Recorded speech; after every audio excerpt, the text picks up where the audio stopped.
Right. When you have a government that's running a deficit like we are, how in the world do you think it's a good idea that you do away with your accounts receivable department? I mean, they like to talk about government running as a business. All they're trying to do here is to collect money that is owed under the law from people who make more than $400,000 a year.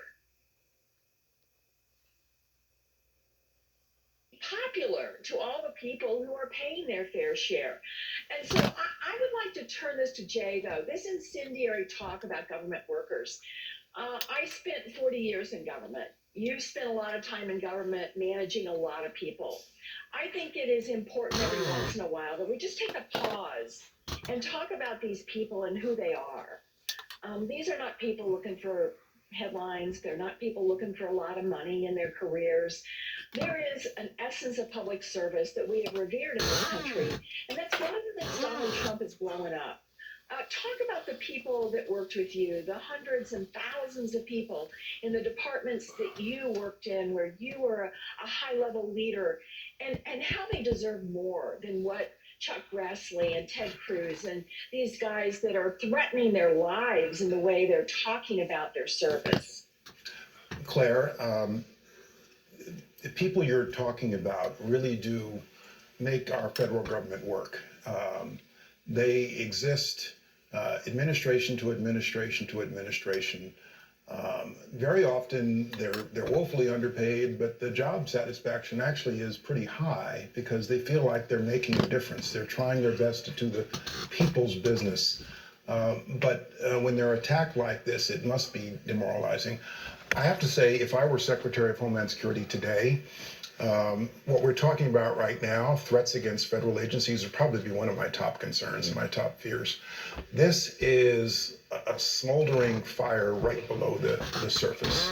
And I've been saying for some time now, those of us with a public voice and a microphone who engage in overheated, dangerous rhetoric make unacceptable behavior acceptable, and for the deranged among us, violence inevitable. And the wake-up call for this was 1995, Timothy McVeigh, Oklahoma City. But this is a threat that is smoldering right below the surface. It continues to exist. And it's not that far beneath the surface, Elise. I mean, ask FBI agents at the Cincinnati field office. You can ask people who, IRS agents who now are having to harden the buildings where they work. This is real. This is coming to people, and politicians who know better, who know that they're telling lies and putting those employees in harm's way. It's unforgivable. It's petrifying. It's unacceptable. Ed, I do feel like, though, this has been fertile ground for Republicans to attack Democrats on expanding the IRS because there is such a fear by so many small business owners, by so many middle-class Americans of getting audited. How could the Biden administration message this as a 1% task force? This is going to go after Americans with the resources to fight back the IRS, not Americans who don't have those resources. It's a very good question. And, as the saying goes, the bigger the lie, the more difficult it is to counter. It just takes root in people's head. So, and of course, in politics, when you're explaining, you're losing. But the fact of the matter is that this is just restoring the IRS capacity back to where it was pre-2013, which is when Tea Party Republicans really started to slash the budget, the IRS budget. It's restoring it to relatively normal levels. Even pre-2013, it had been cut. Most of the resources are going into helplines and upgrading its IT.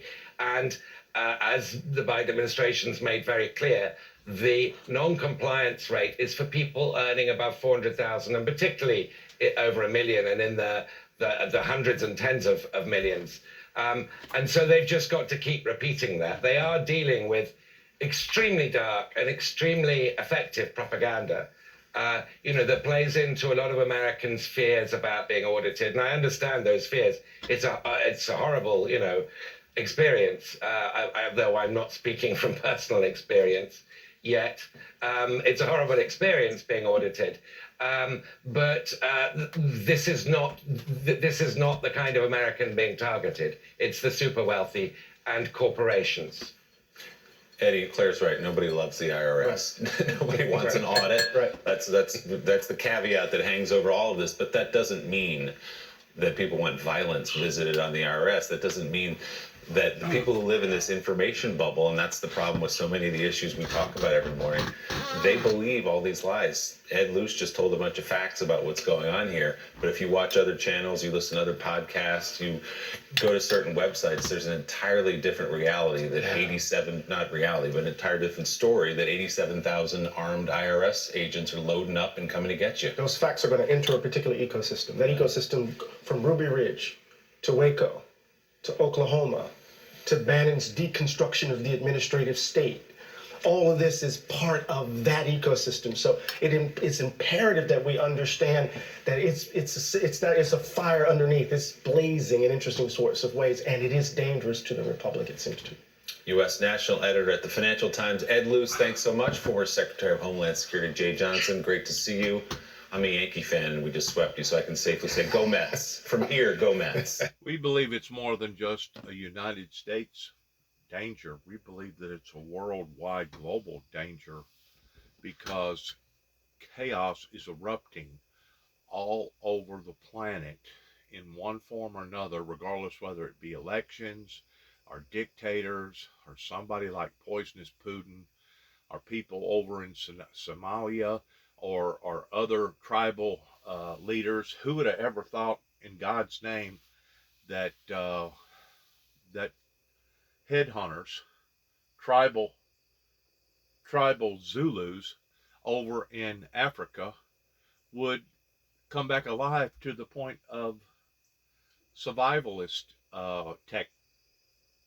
techniques? Who would have thought that? But that's exactly what's happening right now in Africa. And maybe it may not be happening that way over in, let's say, Mexico yet. The city of Mexico holds 28 million people alone. But eventually, as their water supply diminishes and as survival tactics get even more raw, we're possibly going to see the exact same thing over in Mexico. And that could very well be the reason why so many people are wanting to escape South America and Mexico, is because those are the people that are aware of what's happening in Mexico to the degree of understanding that total chaos, if it ain't already done set out in those areas, it's just a matter of time before it will. I didn't realize until I was reading a while ago of how deeply that the metro rural area in Mexico is dropping every year pertaining to their soil. It's just a matter of time before that whole population is going to be drowned. I mean, once you get so low, you got the Pacific Ocean on one side and the Gulf on the other. It's just a matter of time before you're going to start bringing in water. Kind of like Florida. I mean, the majority, I think it's something like 93% of all Florida is like six feet above the sea level. It's just a matter of time before there's going to be some sort of a major eruption in the Atlantic that, is going to inundate a great deal of the proportion of Florida because it's already that close to being flooded to begin with. Look at Louisiana.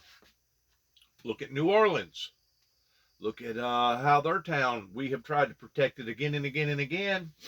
And we spend billions and billions of dollars on levees and pumps to be able to drain out water in levees. But it's just a matter of time before something radical, it may be an earthquake, I don't know, it may be another massive Katrina hurricane, but it's just a matter of time before we're going to see that same anguish again that's going to fall upon society. Once more, what does the Bible teach us? The Bible says to flee into the mountains whenever you shall see these things starting to occur. Because the world is going to become abnormal.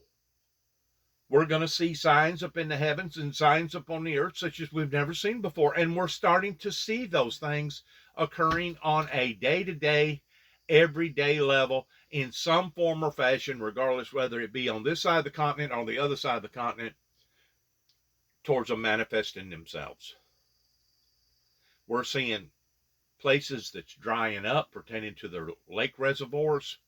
The mighty Mississippi, I was there Sunday, and I looked at the mighty Mississippi. It's very, very low. It just so happens it's stabilized a little bit up on this end because of all the water that hit down on the southern end that kind of backs up or slows down the Mississippi to some degree.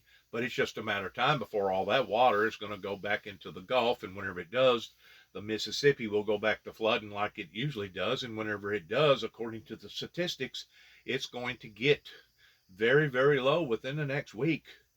That possibly is going to hinder the barge traffic towards bringing precious resources up and down the river, like wheat and grain and corn and soya beans and stuff like that. One problem is exacerbating another problem in some form or fashion. And to see where Dallas just got through getting hit by a 1,000-year storm in the amount of rain that fell within an amount of time, it's absolutely preposterous in people saying that something is not happening pertaining to our weather and our planet. And if they are that naive, if you're going to continue to follow after these people that are dead set that they want to walk off into the mouth of the volcano, well, then my advice would be continue to walk off with them, because eventually you're going to bring destruction into your own personal life. But the sad thing about that is, while you're bringing destruction into your personal life, you're going to bring destruction into our children and our children's lives. I'm fixing to put out something later on today pertaining to something that's very, very personal in my records pertaining to what went on in my life during the time that Homeland Security decided that they was going to try to brand me towards me being a very, very cruel, mean individual, being an assassin going to take out George H. Walker Bush's life. I'm going to bring out some facts today and put it on YouTube and Facebook that are probably going to make some people feel kind of uncomfortable. But you know what? I think it's time for the founder of the Windmill Ministries to get his story out there pertaining to the corruption and pertaining to all the adversity, pertaining to the resistance movement that began basically the day that I stood out into the eyes of the general public and started bringing out my message publicly before the world, which was in 1989.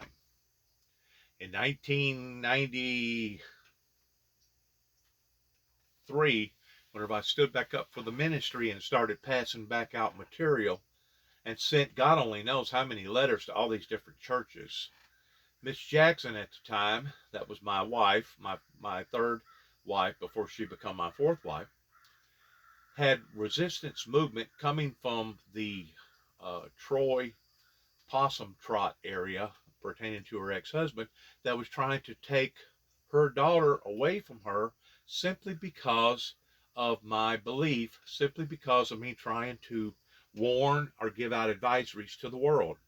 I recently come by his house this Sunday while I was over in the Tiptonville area, and I've seen all these various new trucks and new cars, and obviously that family must be doing real well for themselves. And I got to thinking about the granddaughters that would have been on Miss Jackson's side that I had fallen in love with pertaining to Mikey and Caitlin.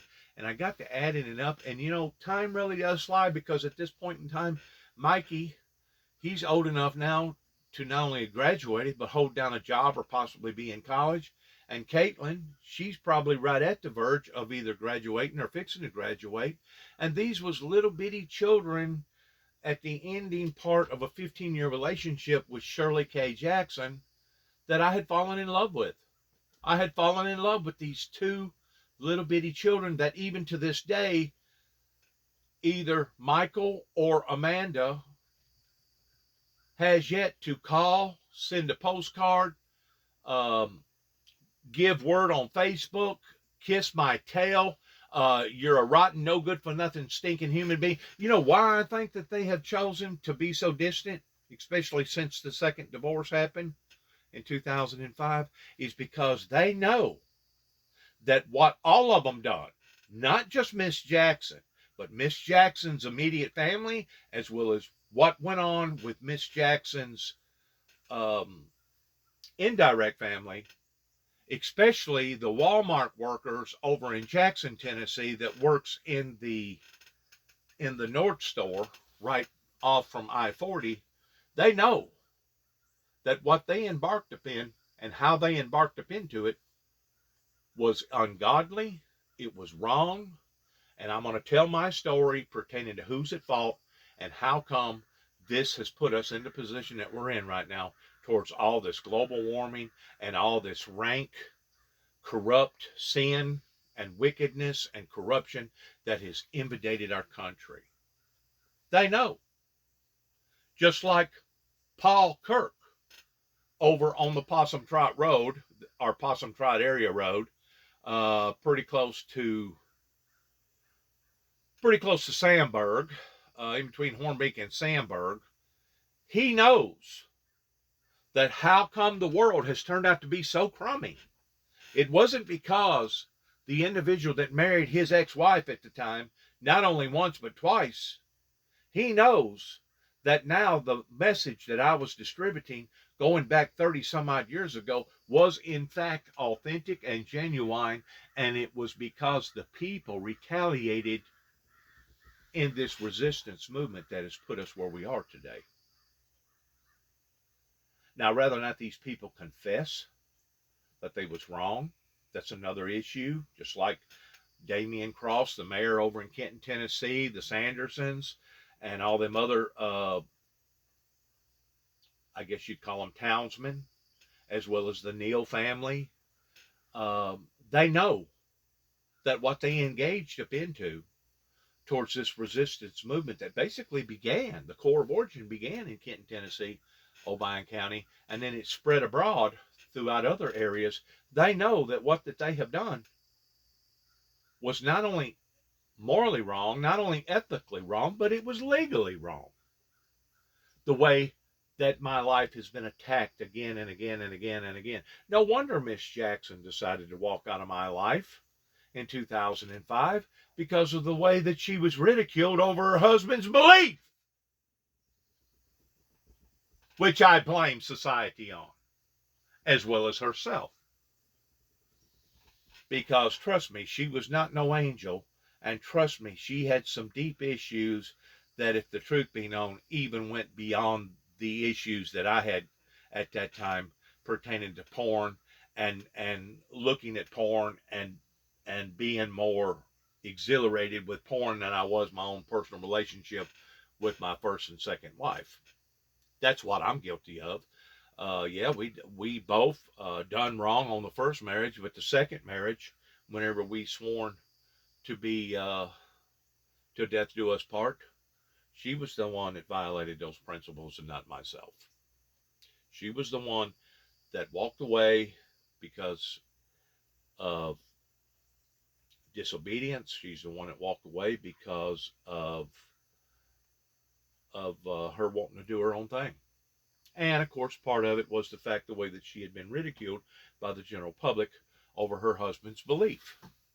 But later on today, I'm going to be putting out some material of that, in which what I went through, her and I went through in the early 1990s, whenever I was slandered against by my own United States government, by them trying to make out like I was some sort of a horrible, horrible, horrible monster, that basically a great deal of the people right up here in Sharon, Tennessee, in Weakley County, Tennessee, where I was raised up at, people like the Nannies, people like the Freemans, people like the Simmonses, Doyle Simmons and his family, people like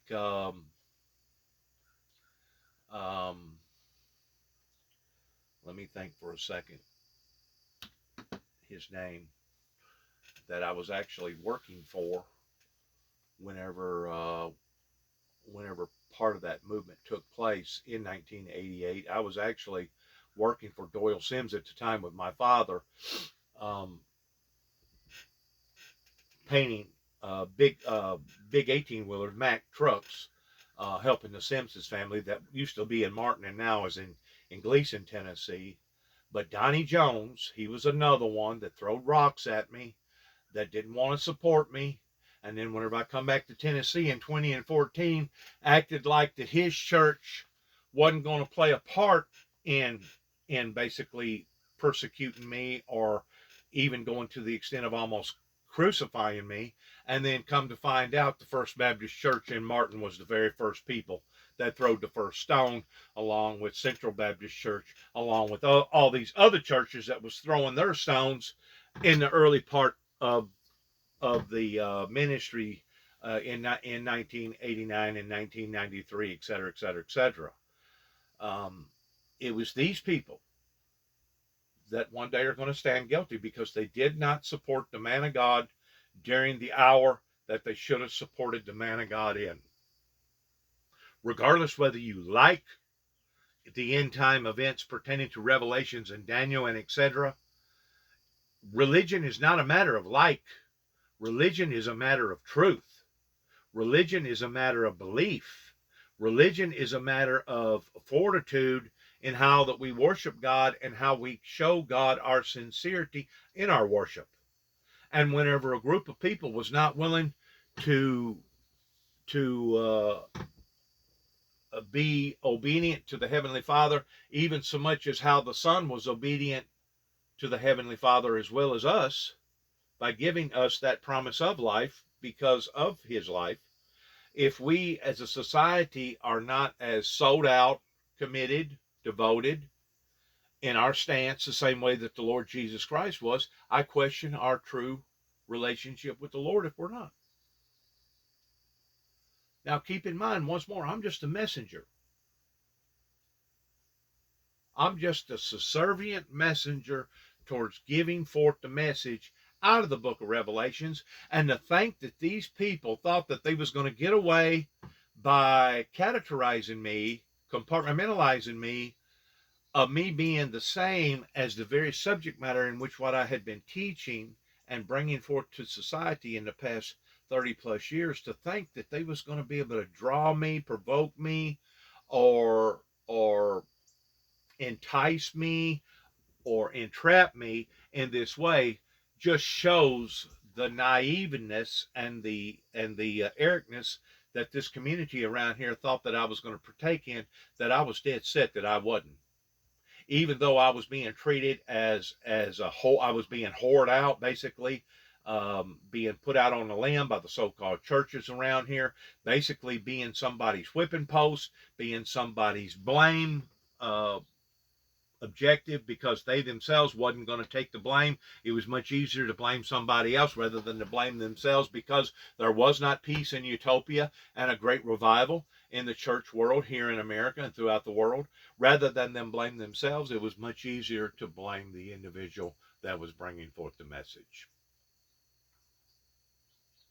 Once more, I have some material that I'm fixing to release into the world in regards towards Miss Jackson, Miss Shirley K. Jackson's relationship with her ex-husband, that she decided to lure into her bedroom not once but twice.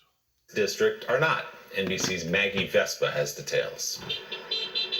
On the first day of classes in Columbus, Ohio, teachers are skipping school and holding the line. High school! High school! Roughly 4,500 teachers in Ohio's largest district now on day 3 of their strike, their first in nearly 50 years. Now, what was Jesus's warnings? What was Jesus's advisories?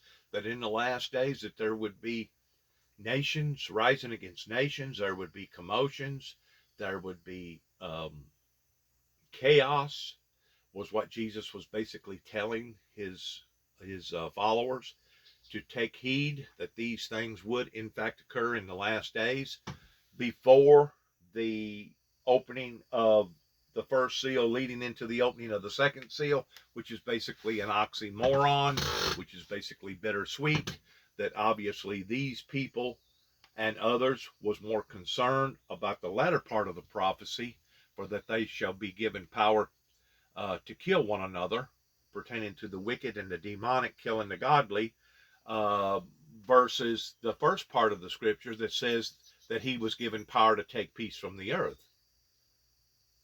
They wasn't worried about the peace. They wasn't studying peace. They was studying the other part, that they should kill one another. Just like whenever I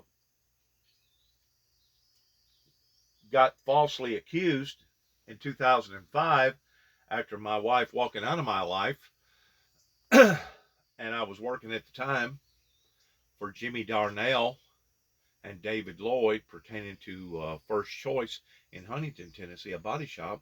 Whenever the officials decided to drive all the way to Carroll County, pick me up and bring me back, and act like that I was some sort of a monster because I had used the word explosion. And sure enough, the very things that I was teaching and taught and my prophecies did in fact come true, on the level of a great and mighty explosion pertaining to the controversy that happened in my life, that not only here in Northwest Tennessee and Kentucky, but also out in Oklahoma City, Oklahoma, whenever they decided to put me on national TV and try to paint me up as me once more being some sort of a monster or a lunatic. I think their words coming from their officials that I was out of touch with reality. Well, I just got through looking up the stats in regards towards Oklahoma, the state of Oklahoma. And Oklahoma is actually ranking one of the worst states in America towards all the corruption and all the violence. Imagine that. Imagine that a man went to Oklahoma that was trying to discover the truth, that wanted to proclaim his message, and was basically run out of the city of Oklahoma City, Oklahoma, and basically run out of the state of Oklahoma, knowing that I'd already had controversy in Sand Springs, Oklahoma, which is right outside of Tulsa. And according to the statistics that I read last night, Tulsa, Oklahoma has turned out to be one of the worst, in addition to all the crime and all the shootings and homicides and killings that's going on throughout the state. It's really sad towards what humanity, these evil demonic demons, have done to society by deceiving them. And now we're having water reservoirs and rivers and things happening. Students across Columbus today will Pertaining to safety issues that is now perpetuating any and all forecast or predictions towards where we are today in 2022. Fixing these schools. We have to be mindful of that as we work to try to increase salaries, to do it in a fiscally responsible way. The clash not unique to Columbus. Experts argue frustration among America's teachers has been mounting for years. That shift happened during the 2017-2018 school year. That's where we saw a big increase in the number of strikes. Dr. Melissa Arnold-Lyon studies public policy and points to successful past strikes. The chaos inflicted by the COVID pandemic only adding to the momentum. She says teachers are fed up. Strikes are, by definition, desperate moves. This morning, experts say tensions are mounting in districts across the country. Meanwhile, all eyes are on Ohio. You are absolutely watching what's happening in Columbus. I am, and I hope educators across the state of North Carolina are as well. In Asheville, North Carolina, County Commissioner and mom Amanda Edwards wrote on Facebook, with over 6,000 vacancies, there is no way anyone can justify firing teachers for walking out. Our teachers and educators are 100% in the driver's seat right now. They're leaving us, and rightfully so, unfortunately. NBC's Maggie Vespa reporting there. Joining us now, President and CEO of the National Alliance for Public Charter Schools, Nina Reese. Her organization is out today with a new study looking at the views parents have on education. Nina, thanks so much for being here this morning. This is a fascinating new study with some amazing, kind of eye-popping numbers. Once more, commotions, problems, uprisings. Candidate who spoke to them about education issues, and they would cross party lines to vote for those candidates, which is extremely telling. Let's move on. They're just basically discussing politics. I realize the potential And their preference in over what safety kind of school they issues want them pertaining to to our attend. schools. But aside from that, they want them simply to be in school every day. How much did school closures play into what your poll revealed? Well, that definitely is a factor. To the extent schools did not open on time.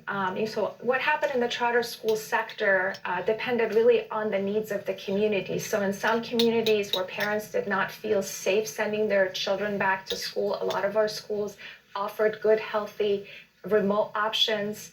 But at the end of the day, parents, certainly working families, want their children in a safe setting that is offering a caring and strong education for them. So regardless of closures and your, lack of... And they basically haven't been doing this now for the past 10, 12, 15 years, especially in your bigger urban cities like Chicago and New York and LA. The wickedness and the disrespect and the corruption that's been coming out of our school system for the past 15, 20 years has been unlike any other thing that I've ever begun to imagine that would occur. And of course, whenever you take prayer out of school and you take the Pledge of Allegiance out of school, and you basically go back to a perverted, barbaric, heathenistic society the way that we done, these are part of the consequences that goes along with it towards our children falling through the cracks and our nation becoming weaker rather than stronger, simply because of a great deal of people that wanted to abolish the holiness and the righteousness of God Almighty pertaining to our Creator, and now people are suffering the consequences on account of it. It's really sad. It's extremely sad in where that we used to be back after World War II versus where we are today. It's no explanation. It's no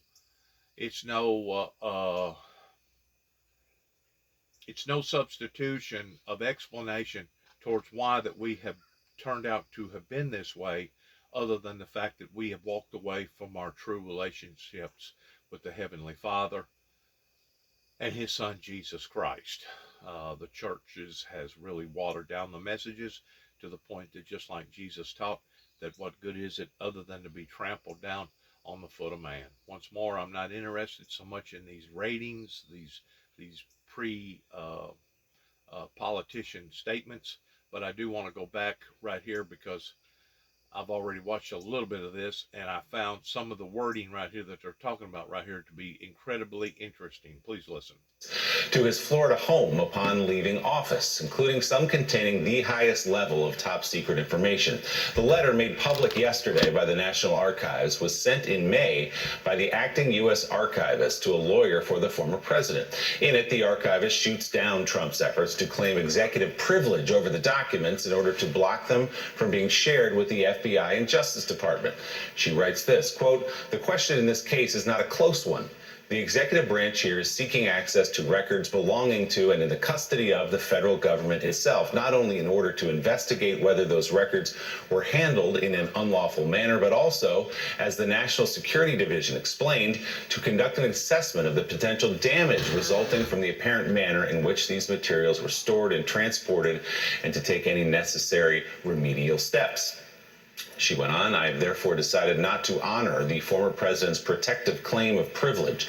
The 700 pages of classified information mentioned in the letter only includes those records seized in January. Government officials would make 2 more visits to the resort after that letter was sent to recover more documents. It is unclear how many pages of classified information were found during those trips." Congressional reporter for The Guardian, Hugo Lowell, is with us, as we mentioned. So, Hugo, you've been covering this so closely. What you see in this letter is the National Archives trying to go through its process, trying to take the conventional and routine steps it does to get these documents and saying, you guys have delayed and delayed and delayed for so long. We don't recognize your argument.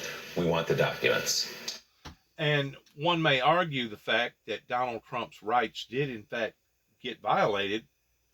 But as they're talking about pertaining to immunity privileges, we're now discovering that a great deal of these immunity privileges that was conducted with law enforcement, especially local law enforcement, has basically taken advantage of that privilege to the degree that if it was not for social media platform video recorded cameras on just about everybody's telephone now, we would not be aware of a third or even probably an eighth of the stuff that's going on out there in the real world pertaining to police brutality, in exchange for these officers that thought that they was beyond, above and beyond the law, the very law that they themselves was supposed to be enforcing, because they was under this privileged immunity clause.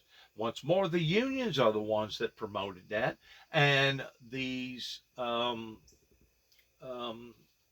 enforcement entities it's now catching up to them that they cannot do whatever they want to in the eyes of the general public regarding police brutality, and think that there is not going to be some sort of consequences regarding those abusivenesses.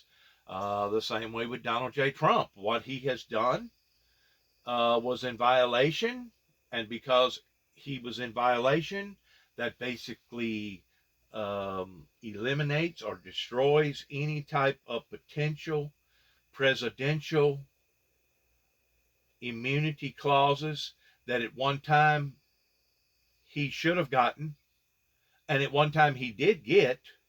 But now, since it's gotten so proportionally out of in the open, especially with the sensitivity of over 700 pages of classified information, and it's one thing to say that it's classified, it's one thing to say that it's top secret, and then there's another classified top secret range that goes above and beyond anything that should ever be given to the general public. And those were some of the documents that, yes, Donald J. Trump was holding in his compound down in Florida, that he knowed better in ever even taking or even begin to think about taking, much less putting those documents in an unsecured place down in his place of dwelling in Florida. Effectively, yeah, and I think if you look at the numbers, they're just staggering, right? 100 pages of classified documents, 700 pages. I mean, the numbers are just crazy. And then I think that really gives us an accounting of the volume and the sensitivity of the kind of documents they pulled out of Mar-a-Lago. And that was in January. That was only like the first request. Like, they went back in 2 other separate times. But the one thing that did stand out to me is this kind of potential obstruction. It really lays out the ways that the Justice Department had to go to get the documents. And when you read that in tandem with Trump's filing on Monday, you really see this picture develop of how the Justice Department was thwarted at every effort to try and get these documents back. And the fact that obstruction was listed on the search warrant when they executed that at Mar-a-Lago, I think that's really significant and will ties everything together. Hugo, I understand that you are not the dean of the Harvard Law School, but perhaps you could help us out here with the issue of executive privilege. How can the former president assert executive privilege when A, all of these documents belong to the United States government and the archives, and B, he is no longer an executive? So I think if you put people in Trump's orbit, and the way they reason this is, if you look at the Supreme Court precedent, if you look at Nixon versus GSA, Trump v. Thompson more recently, no Supreme Court has ever said that a former president doesn't have the ability to invoke executive privilege. When the Supreme Court looked at Trump v. Thompson and didn't rule on that, they sent it back to the appellate court, and the appellate court originally said, well, it's not that the former president doesn't have executive privilege, it's just the current president's waiver counts for more than the former president's assertion. And basically, I think the Trump team are looking at this and saying, maybe we can litigate this out all the way through 2022, 2023, maybe all the way up to the next presidential. I think that's really where they're trying to go. It's so fascinating, Hugo, in the filing on Monday, but also in all the documents that the Trump people have tried to make public that they think helped them sometimes amount to confessions of what he's done. Yeah, so I think this document from the National Archives, this was originally released by a ally close to the president, so that was kind of shooting himself in the foot. But then the filing itself as well. I mean, they tried to make the claim that some of the documents that were removed from Mar-a-Lago are subject to executive privilege. If you start making that argument, you get into the territory where you're saying, well, these are actually official government records, and effectively conceding that they should have remained at the National Archives. They shouldn't have been at Mar-a-Lago in the first place. And so you have this almost concession that comes out of this filing, and I think only bolsters, again, one of the statutes listed on the search warrant in USC 2071, which concerns the unlawful removal and concealment of government records. So this was just a whole extraordinary. Here's something that I do find confusing, and I wonder if it is Trump world's best argument. The president has broad leverage over what he can declassify, and as we've seen with broad leverage over who he can give a clearance. Jared Kushner was not given a clearance, and Donald Trump wanted Jared Kushner to have access to the highest level of intel, and Donald Trump had his way over the intel community. What are you hearing about that argument and how it's going to play out, that the president could have already declassified these documents? Yeah, that's what they're really focused on, I think. They want to make this all about the classification. If you look at the statutes, though, in the search warrant, I think, I've said this and other people have said this, but the statutes don't turn on whether the documents are classified. All the statute says, like, are they sensitive national security secrets? Are they government secrets? And so, Kash Patel and people close to the former president have been making this argument that, he had a standing order to declassify. By the way, we've not seen any evidence of that whatsoever. But even if that were true, that doesn't excuse the fact that the former president can have all these national security documents lying around in Mar-a-Lago at a storage facility that's, not up to scratch. You know what is kind of interesting, Eddie, when you look at this, when you look at the Trump people's arguments and the exposure that they have lent to themselves with their arguments, is that you could have made these arguments 30 years ago in any case that Donald Trump was involved with, and there were many, real estate largely, and it all comes down to two elements: delay and deny. And that's what they're doing here. Oh, absolutely. And I can't help, and you guys help me, I can't help but think about why, or ask the question, why did he want these documents? What's the purpose? And given who he is, I mean, I'm not the dean of the Harvard Law School. Close. Not even close. Not even close. We're closer. Why? I mean, aren't we worried that he would monetize this? I mean, he's like, an expert level grifter.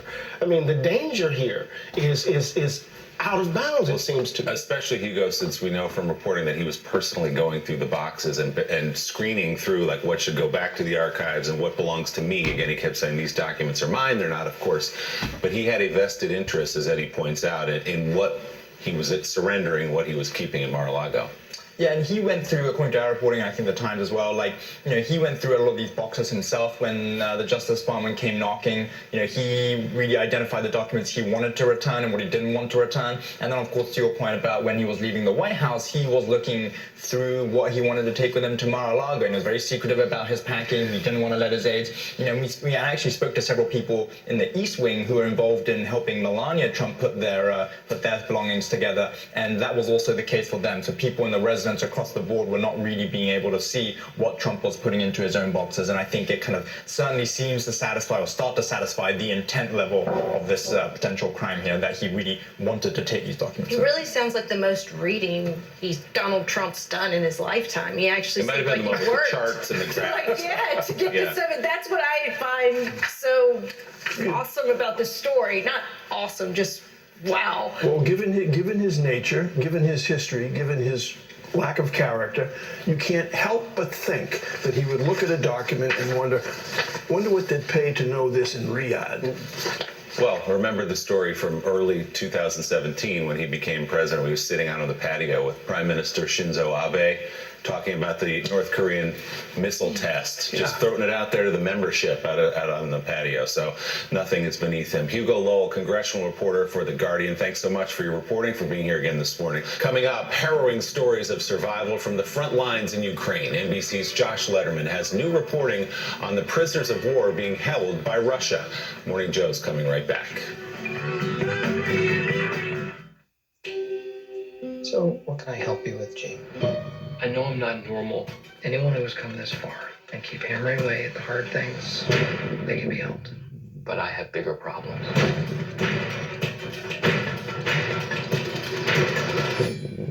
I have a compulsion to kill people. So should I tell you more about my life? FX is The Patient. Only on Hulu.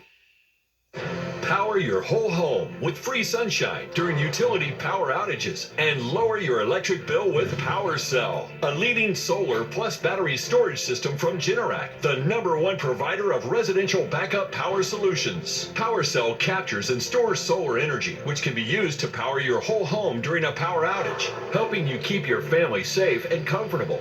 When the power goes out with the Generac PowerCell, we don't have to worry about that. Our air conditioner is going to work. The refrigerator is going to work. We love it. Our home is truly our sanctuary. And with your home running on stored sunshine, you'll save money on your electric utility bill. With the Generac PowerCell, we're saving roughly $300 a month. With PowerCell, you'll be prepared for unexpected power outages, and you'll save on your electric bills because you're using free clean energy to power your home. Our Generac power system saves us thousands and thousands of dollars every year. Since we had the system installed, I haven't had a utility bill at all. Call or go online now to request a free quote. Special financing is available with 0 down and low monthly payment options. You may also qualify for federal and local rebates, which helps you save even more. Act now and receive a free ecobee Smart Thermostat Enhanced, valued at over $108. Sorry about that.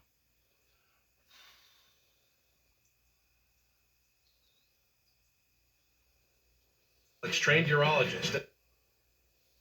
Been care.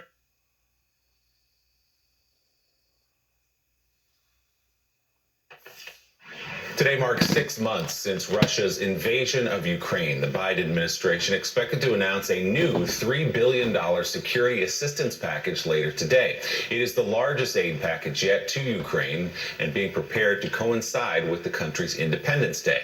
It will include drones, air defense systems, and other weapons with advanced capabilities. Officials say the new funding is aimed largely at helping Ukraine to secure its medium and long-term defense. NBC's Josh Letterman joins us now live from Kyiv. Josh, what does it look like there today on Independence Day?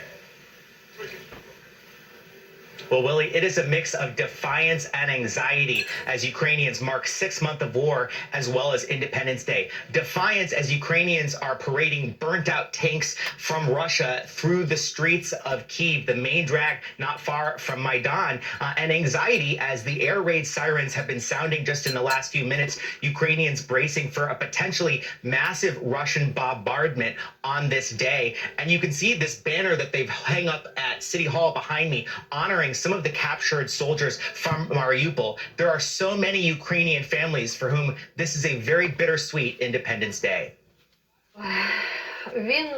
He called around 7 a.m. and said, "Mom, I'm fine." He didn't say a word to me about what happened on the island.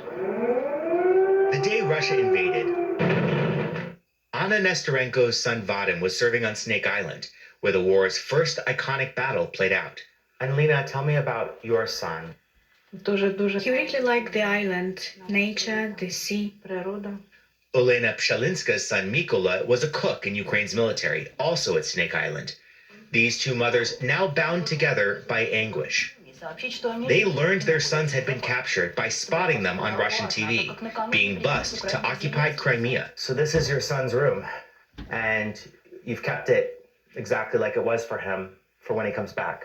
To this day, we know nothing. Nothing at all. Where are they? In what conditions? If they're healthy? If they eaten anything? As Ukraine marks 6 months of war on Wednesday, there are countless families waiting and hoping. We are talking about several thousand Ukrainian prisoners of war. Ukraine's military says nearly 600 have been released in exchanges with Russia. Many later described torture, death threats, and constant mental abuse. Russia says it treats POWs humanely. In April, Ukraine said it was holding about 600 Russian POWs. Marine Hleb Streshko is among the lucky ones who was released. In April, he was part of Ukraine's last stand in Mariupol. He saw a Russian tank aiming at him, then a flash. The building started collapsing. I fell from the third to the first floor, and I was covered with stones from above. Hleb was pulled out of the rubble with a broken pelvis, jaw, and nose. He says the only way doctors in besieged Mariupol could save him was to turn him over to Russia. He says he was given no medical care, not even painkillers, and that Chechen guards would taunt him by running daggers along his throat. Sometimes the nurses would just pass by the room, leave the food, and say, "Eat it yourself, Ukrainian." It was clear that I could not even move, let alone eat. They could come 2 hours later, take the food, and ask, "Are you full?" Freed after 17 days, he hopes to return to the front lines.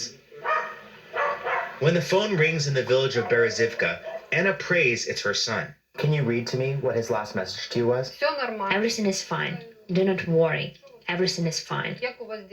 If your son could see this conversation right now, what would you like to tell him? That we are waiting for him. We love him. And Willie, I asked that Marine Halib whether his experience has made him feel hatred towards the Russian troops who have littered Ukraine with equipment like this. He said these days it's hard for him to even distinguish mentally between quote unquote good Russians versus bad Russians. He says the Russian army has turned his female friends into widows and his male friends into cripples. That is just some of the legacy of this ongoing war that is weighing on Ukrainians as they celebrate Independence Day today. Willie? Yeah, and as you say, the country very much on edge again today on Independence Day. NBC's Josh Letterman in Kyiv. Josh, thanks so much. We appreciate it. Coming up, our conversation with the winner of Florida's Democratic primary for U.S. Senate, Congresswoman Val Demings. What she told us this morning about taking on Republican Marco Rubio in November. Morning Joe's back in a moment.